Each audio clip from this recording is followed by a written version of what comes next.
Planetang Pluto pwedeng option para tirhan ng mga taong ayaw na sa Earth. Paano? Alamin.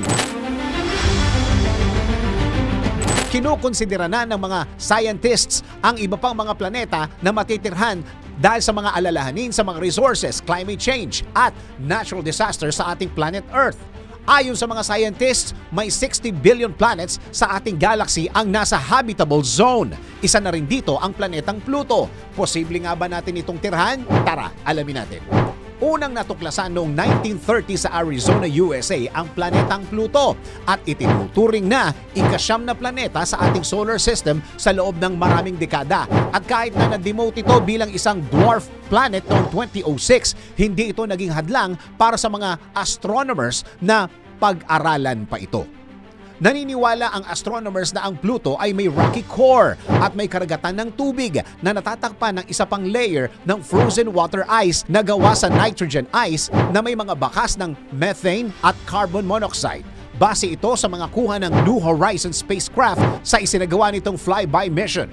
Ang Pluto ay may warm interior, organic molecules at sinasabing may isang karagatan sa ilalim nito na kayang isustain ang subsurface ocean nito, kung saan ligtas sa radiation, asteroid solar flares at iba pang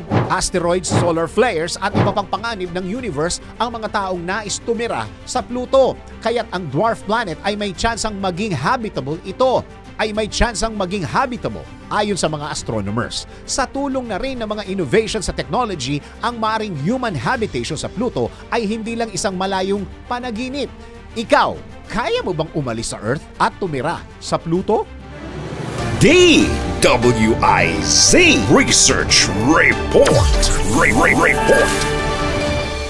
Thanks for watching. Ito po ang Aliw Broadcasting Corporation stations DWIZ 882, DWIZ News FM Regional, Home Radio 97.9, DWIZ News TV at Aliw Channel 23 nationwide. Kami po'y nagbabalita ng tama, naglilingkod ng tama. Like, subscribe, and follow.